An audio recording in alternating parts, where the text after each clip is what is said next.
Hey man, say man, shout out everybody out there on Team Banky Pound, man. I appreciate the love. I appreciate the support, man. We out here, man. We pushing P 24/7, 365. Man, forgive my attire, you dig? But got a lot going on right now. You know the homies is down here, so it's taking up more time than I usually have to give because I'm usually with y'all, you dig? But anyway, I wanted to drop this quick story on y'all right fast before they pull up and we go get something to eat and fellowship and congregate and all of that type of stuff. You dig? But listen, man, I remember when I was in the jail, right? And I told you I had been fighting so much in the jail, it was crazy, insane, right? Oh man, my screen ain't even right. Hold up. Boom. So, yeah, so we rumbling in the jail and everything. I'm rumbling in that jail, man, like every block I go in, man, it seemed like I got a target on my back, right? People was down on me because I had already got to fighting. I told you, once you get to fighting in jail or you get to fighting in prison, you always got enemies. It's a lock. You can't get away from it. Because you're going to be running into these jokers, homeboys, they brothers, they cousins, all of this tomfoolery, you know what I'm saying? You can't shake it, right? I'm new to this. I'm true to this, but I'm new to this because I'm green. All I know is I got to protect me. I got to take care of me. You know what I'm saying? I ain't got no homeboys locked up. I ain't got none of them jokers in the jail. I ain't got none of that. So I just got me, right? So I remember I got to fight with this Bama in the block, and you know they locked me up. So I'm in a little tank, and the jail is like a little tank. It's just like a side pocket. You know what I'm saying? You. That's what they used to call it in there. You in the side pocket. I'm in a little, just a one-man cell, right? And I had been back there already a couple of times. I told you I stayed in the jail for over a year. So I had been back there a couple of times already for fighting. They'll put you back there 4-5 days or whatever. They'll take you out, put you in another block, right? So I'm up in the side pocket, man. And shout out to this dude that was there, man. He was a captain or something. Man. His name was Rubio. He was super cool, man. He was probably him and a dude named Olinger. Shout out to Olinger, man. This is 40 years ago almost, man. But I remember them dudes, man, because you always remember who was kind to you. Them dudes was kind to me. Because at the time that I was in there, man, my ex-wife had got locked up too, and she was in the other jail, right? Yeah, crazy story. I ain't tell y'all yet. But she was in the jail in Petersburg, and I'm in the jail down here in Chesterfield. So he used to he knew somebody in the Petersburg jail. Both of them two, Olinger and Rubio, it's years ago, they ain't gonna get in trouble. But they knew somebody in there, so they used to let her get on the phone and then let me get on the phone. And I was literally talking to my ex-wife jail to jail. You know what I'm saying? Sometimes because they liked me because they was like, they seen that I kept fighting and they was like, boom, you know what I'm saying? Like, you ain't no bad dude, man. You just keep on fighting, though. You know what I'm saying? You ain't been to court yet. You got to stop all this fighting. But they knew dudes was targeting me because I had already got the fighting and I'm just running in the homeboy after homeboy, right? So shout out to them because they was real cool with me. But anyway, so I'm in the side pocket, right? So when they let me out the side pocket, I've been back there about 6 days. They let me out the side pocket. They put me in a dorm. This is another reason I do not like dorms. I ain't do no dorm the whole time I was in prison.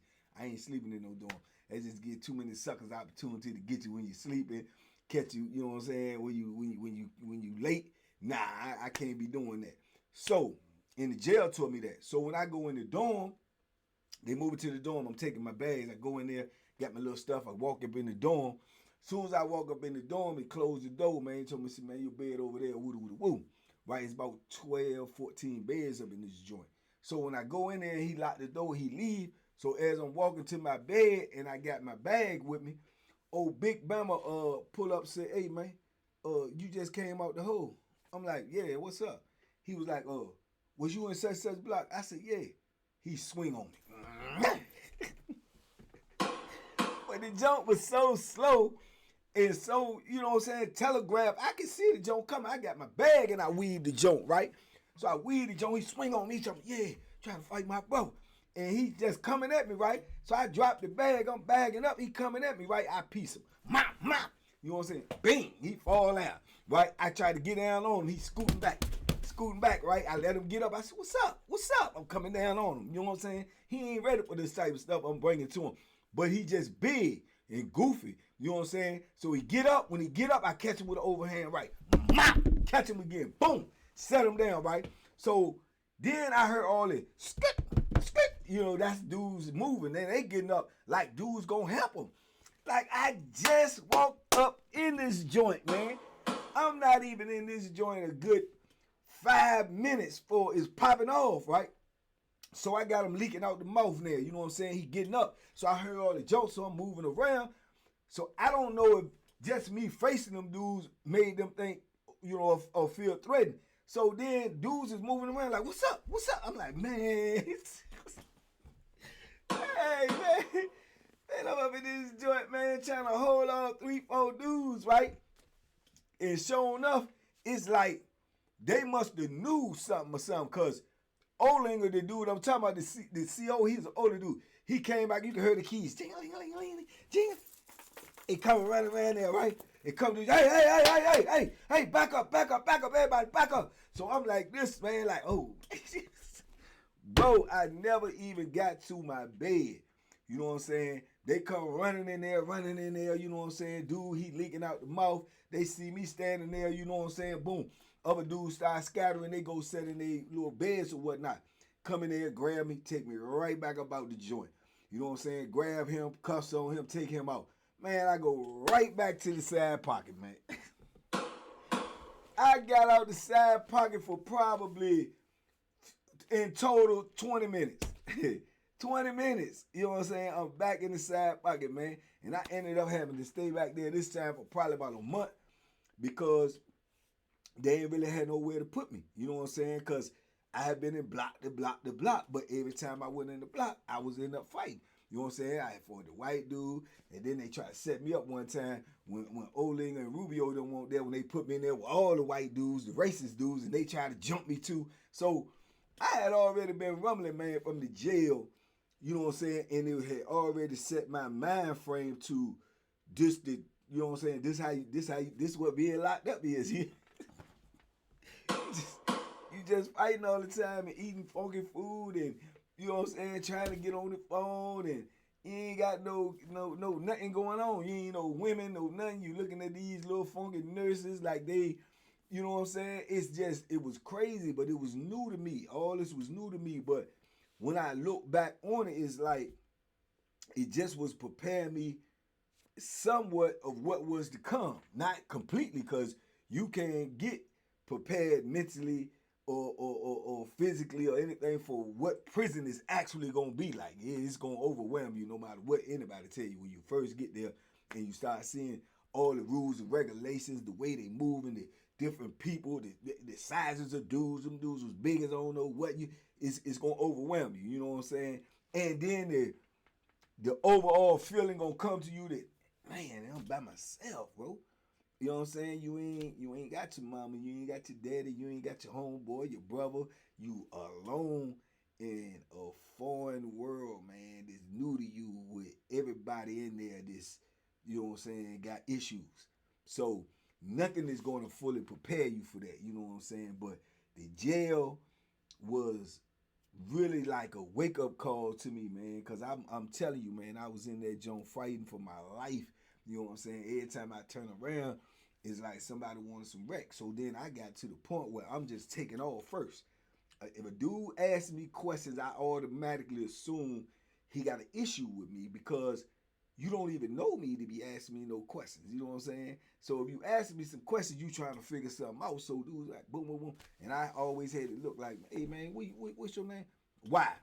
You know what I'm saying? And I put that slant on because I'm getting ready to put that slant on. You know why? You know what I'm saying? Why? You know what I'm saying? What you asking me that for? You know what I'm saying?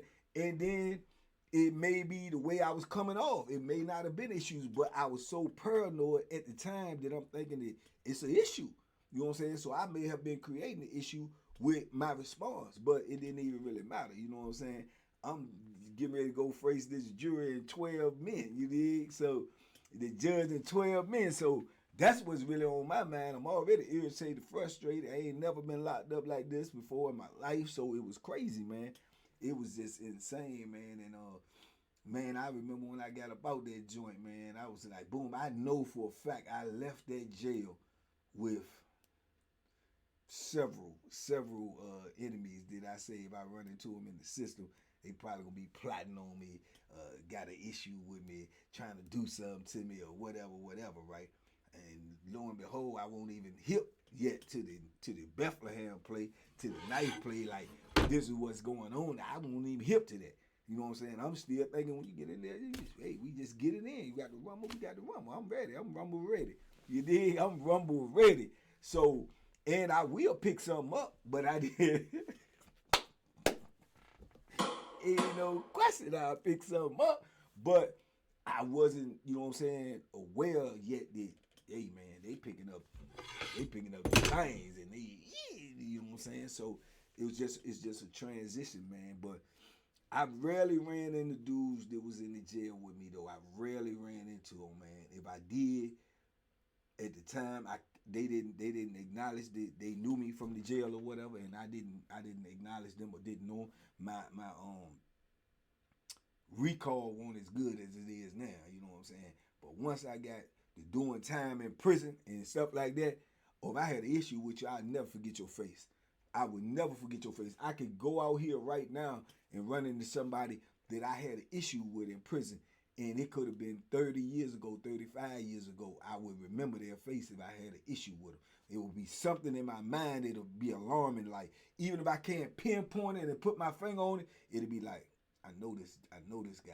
You know what I'm saying? And what I know him from is not nothing cordial. Because if I knew him from something cordial, it would, you know what I'm saying, it would pop up. So that's how my system be working now, man. And I've seen a few dudes, you know, moving around out and about grocery stores or whatnot, and had a little eye looking at me. That's why it be strange when people pull up on me and they say something about, you know what I'm saying, they watch my YouTube. Because if it's a dude, normally when he coming up to me, I don't know what he coming for, so I usually be on guard. And any dudes that ever ran into me like that, they will tell you that, because I be paranoid, because I don't know if you pulling up on me from the prison stuff or you pulling up on me for this YouTube stuff because you done see me on YouTube. You know what I'm saying? And if you see me on YouTube, man, I appreciate you. I ain't got nothing but love for you, but you got to say something before you walk all the way up on me, though. You got to say something or you walk all the way up on me, man, because some of them jokers be walking up like, hey, you Banky? And I be like, yeah. Say something, though, dog. Say something, bro, because I don't know, man, because dudes out here be plotting, man. So, but yeah, man, the jail, I was rumbling crazy in that jail, man, and that was one time that I got out that side pocket, bro, and I won't even out that joint. I couldn't even see an hour. Couldn't even see an hour outside that joint. I was back in the side pocket, you know what I'm saying? And for real, it got to the point where it didn't even really bother me in the side pocket, because I've been in there so many times now. They start pushing a little TV and put it in front of the joint, and I had a TV. So I'm really in a single joint by myself with a TV. And then you got so many issues going on in your mind about being locked up, about trying to get on the street, about missing your people, missing your girl, how much time they gonna give me. So it really was needed for me, but I didn't know at the time it was needed for me, because we weren't doing nothing in the blocks. You know what I'm saying? What we doing? Ain't nothing but dudes up in there. What we doing? I don't know them. They don't know me. It always became issues. Everybody fighting for the same phone. When I'm in the side pocket, they gonna bring a phone around there, let me use it. So it was really better. You know what I'm saying? For real. It was just not being around other dudes, knowing when you go to prison, you're gonna be around other dudes all the time. So it was conflicting. You know what I'm saying? Psychologically, it probably was better because I didn't have to fight for the phone. I didn't have issues with other dudes, but that isolation, you know, it just leaves too much to your brain where you just thinking all the time, and you thinking about everything you did wrong, how you got in this situation, why won't you smarter, man? What was you thinking when you was out there, man? What was I doing, man? Look at my life now. It's just it's crazy, bro. It'll mess with your mental. You know what I'm saying? And I think that's what isolation is for. I think that is a form of something that mess with your brain more than it do your physical. You know what I'm saying? It messes with your brain because, bro, being by yourself alone with your thoughts is a dangerous place to be, bro. Because you know all the secrets, you know all the, you know what I'm saying, the things that everybody don't know. You know what I'm saying? So, yeah, man, you know all your issues and you forced to face with them when you sitting in a cell by yourself. And yeah, man, and I had to do that early, man. But yeah, man. But anyway, I just wanted to drop that on y'all right fast, man. Y'all lock in, man. More videos to come, more interviews to come, man. Big love to all my subscribers. Big love to all my membership people, man. The 1 month gifting of membership contest is still going on. Whoever gifts the most memberships will be receiving a personal gift from me as well as other things. You also get a free ticket to the next meet and greet, which is going to be extravaganza. You heard me? So, yeah, man. Salute y'all. Be safe. Be smart. Make good decisions, man. Stay locked in, man. We coming. You heard me? We coming in 2026. Hooking and looking. You heard me? Hooking and looking. Peace. Y'all have a great day. Boom.